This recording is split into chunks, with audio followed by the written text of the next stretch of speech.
Good morning everyone, welcome to knowledge account.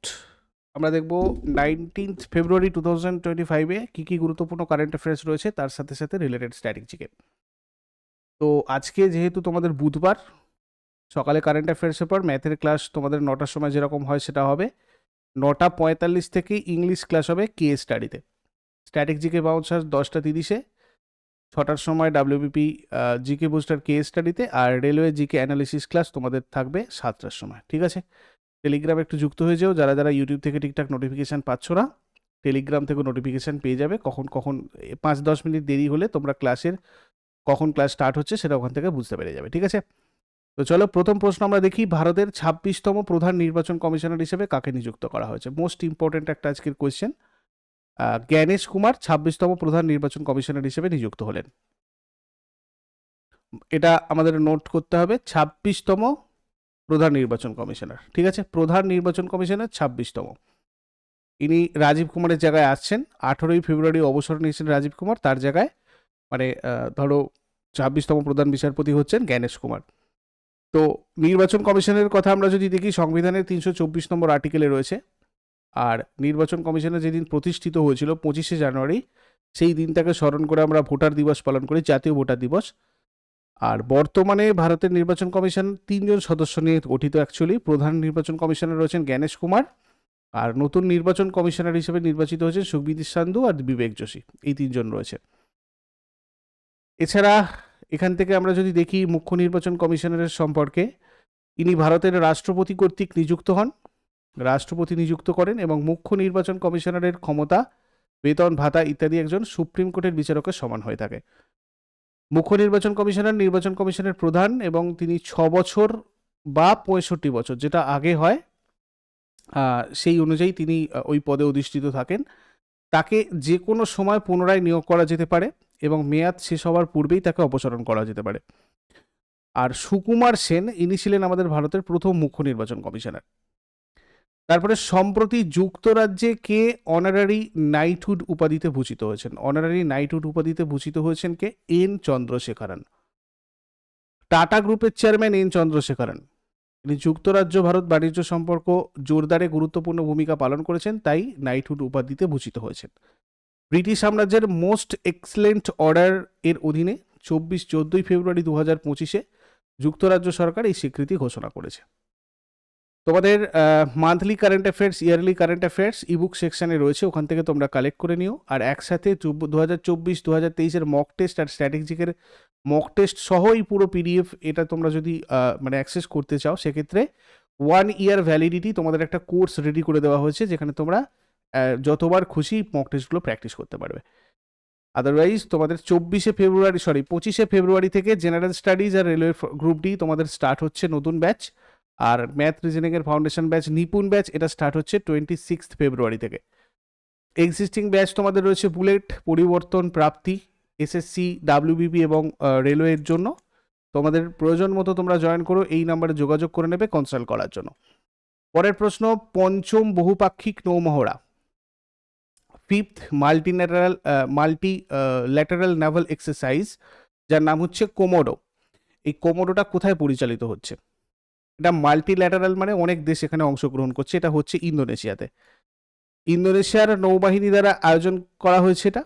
এটা fifth multilateral মানে naval exercise, যেটার নাম হচ্ছে কোমোডো, MNEQ শর্ট ফর্ম, 2025।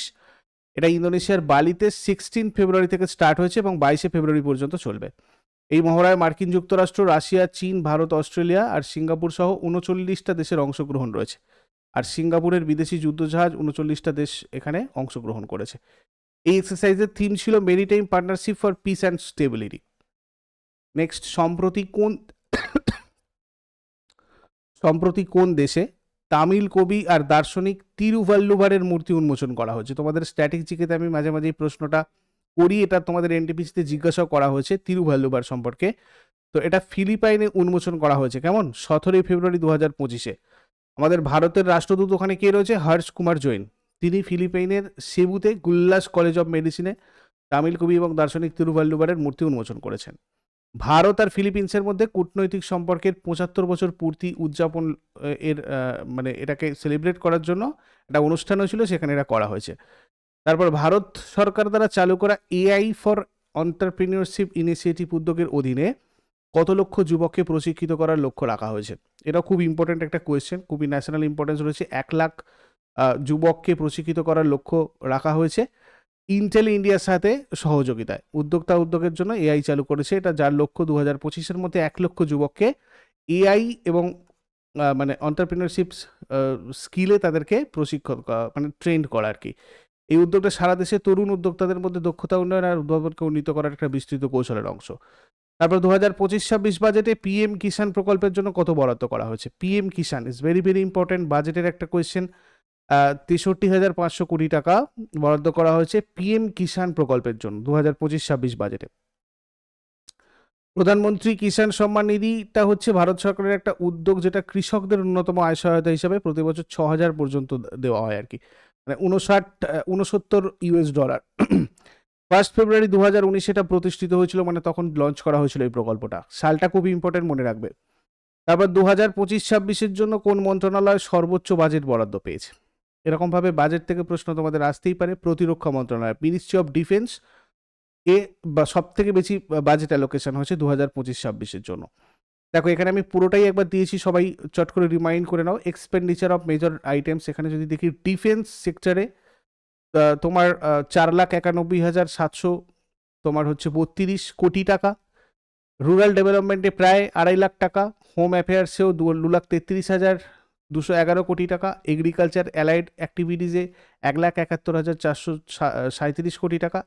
শিক্ষার ক্ষেত্রে 1,28,650 কোটি টাকা। হেলথের ক্ষেত্রে 98,311 কোটি। আরবান ডেভেলপমেন্ট 96,777 কোটি। আইটি অ্যান্ড টেলিকম 95,298 কোটি। এনার্জি 81,174 কোটি। কমার্স অ্যান্ড ইন্ডাস্ট্রি 65,553 কোটি। সোশ্যাল ওয়েলফেয়ার 60,052 কোটি। সায়েন্টিফিক ডিপার্টমেন্টসে জন্য তোমার 55,679 কোটি। তো এখানকার মধ্যে সব থেকে বেশি অ্যালোকেশন এটা ডিফেন্সেই সব থেকে বেশি থাকে, তো ডিফেন্সেই বেশি আছে। তারপরে রুরাল ডেভেলপমেন্ট, তারপর হোম অ্যাফেয়ার্স। নেক্সট হচ্ছে পশ্চিমবঙ্গ সরকার 2025 বাজেটে বাংলা বাড়ি প্রকল্পের জন্য কত টাকা বরাদ্দ করেছে? ওয়েস্ট বেঙ্গলের যে কোনো পরীক্ষা এখান থেকে তোমাদের কোয়েশ্চেন চলে আসতে পারে। 9,600 কোটি টাকা বাংলা বাড়ি প্রকল্পের জন্য বরাদ্দ করেছে পশ্চিমবঙ্গ সরকার। বাংলা আবাস যোজনার মূল উদ্দেশ্য পশ্চিমবঙ্গের যে সমস্ত পরিবার দরিদ্র সীমার নিচে যারা রয়েছে, মানে বিপিএল, বিলো পভার্টি লাইন যারা রয়েছে, যারা গৃহহীন রয়েছে, কাঁচা মাটির বাড়ি যাদের আছে, তাদেরকে পাকা বাড়ি তৈরি করার জন্য কিছু ফিনান্সিয়াল হেল্প করা। পশ্চিমবঙ্গ সরকার বর্তমানে দারিদ্র পরিবারকে আবাস যোজনা ঘর বানানোর জন্য 1,20,000 টাকা, 1,30,000 টাকা, এই দুটো পার্টে তোমার হচ্ছে দেওয়া হবে, ঠিক আছে। স্ট্যান্ডার্ড চার্টার্ড ইন্ডিয়ার সিইও হিসেবে কাকে নিযুক্ত করা হয়েছে? প্রভদেব সিং স্ট্যান্ডার্ড চার্টার্ড ইন্ডিয়ার সিইও হিসেবে নিযুক্ত হয়েছেন। এটা 1853 সালে প্রতিষ্ঠিত হয়। হেডকোয়ার্টার মুম্বাইয়ে রয়েছে। রিসেন্ট এরকম কিছু অ্যাপয়েন্টমেন্ট যদি আমরা দেখি ব্যাংকিং অ্যান্ড ইন্স্যুরেন্স সেক্টরে, তাহলে সিইও অফ নাভি টেকনোলজিস হচ্ছেন Rajiv Naresh. CEO of Navi Finserv Abhishek দ্বিবেদী। Head of Citi Bank India K Balasubramaniam, Ashu Kullar জায়গায়। Executive director of Dhanlaxmi Bank P Suryaraj. MD and CEO of IDBI Bank Rakesh Sharma. MD and CEO of Zurich Kotak general insurance Alok Kumar Agarwal, Suresh Agarwal. তারপরে SBI কার্ডের MD আর CEO হিসেবে কাকে নিযুক্ত করা হয়েছে? সলিলা পান্ডেকে এসবিআই কার্ডের এমডি আর সিইও হিসেবে নিযুক্ত করা হয়েছে। SBI cards and payment services limited, এটাকে আগে আমরা জানতাম SBI cards and payment services private limited. হচ্ছে একটা credit card company, payment provider, আর ক্রেডিট কার্ড নিয়ে কাজ করে এই কোম্পানিটা। SBI card was launched in May 1998, এটা খুব আসে ব্যাঙ্কিং এক্সামেরগুলোর ক্ষেত্রে, বিশেষ করে স্টেট ব্যাঙ্ক অফ ইন্ডিয়া। আচ্ছা, এখানে আগের দিনের হোমওয়ার্কগুলো এবার একবার দেখে নিই। আলোক তরঙ্গ, তির্যক তরঙ্গ, সংবিধানের জিএসটি তোমার 101তম সংশোধনী আইন হিসেবে চালু করা হয়েছিল। আর এখানে বিল যদি দেখি 122তম, বাট 101তম সংশোধনী আইন হয়েছিল। বিলটা 122, বাট এখানে অ্যাক্ট যেটা হয়েছিল সেটা 101তম। এটা মাঝে মাঝে আমাদের গুলিয়ে যায়, এই জায়গাটা খেয়াল করবে। আর আজকে তোমাদের জন্য প্রশ্ন থাকবে, ভারতের উপগ্রহ উৎক্ষেপণ কেন্দ্র সতীশ ধাওয়ান স্পেস সেন্টার কোন রাজ্যে অবস্থিত? রাজ্যপালের পদে শপথ কে গ্রহণ করান? শেষকালে কমেন্টে জানাও এই হোমওয়ার্কের কোয়েশ্চেন্সগুলো। চট করে আগের দিনেরগুলো কুইক রিভাইজ করে নেবো। 18 ফেব্রুয়ারি 2025-এর কোয়েশ্চেন্স কি ছিল দেখো। ফোর্ট উইলিয়াম ইস্টার্ন আর্মির হেডকোয়ার্টারের নতুন নামকরণ কি হয়েছে?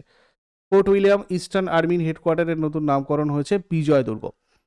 কোন মন্ত্রক প্রধানমন্ত্রীর যোগ পুরস্কার 2025-এর আয়োজন করেছে? প্রাইম মিনিস্টার যোগা অ্যাওয়ার্ড 2025-এর আয়োজন করেছে আয়ুষ মন্ত্রক। কোন রাজ্য সরকার গ্রামীণ উন্নয়নের জন্য বিকশিতা গাঁও প্রকল্প চালু করেছে? এটা করেছে কে? ওড়িশা। প্রথম দক্ষিণ অস্ট্রেলিয়ান হিসাবে অ্যালান বর্ডার মেডেলকে জিতেছেন ট্রাভিস হেড।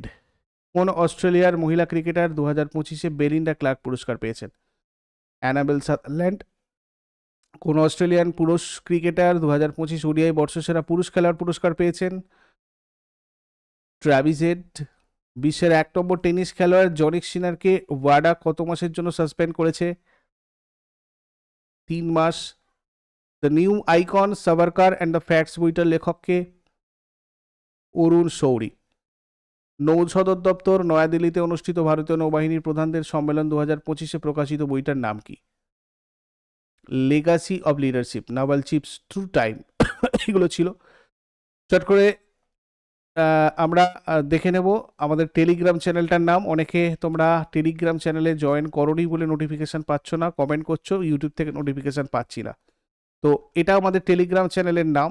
তোমরা টেলিগ্রামে যুক্ত হয়ে থেকো, তাহলে ইউটিউব থেকে নোটিফিকেশান না পেলেও এখান থেকে তোমরা পাবে। প্রত্যেকটা ক্লাস আমাদের যখন স্টার্ট হয় আমি তোমাদের এখানে জানিয়ে ক্লাস স্টার্ট করি।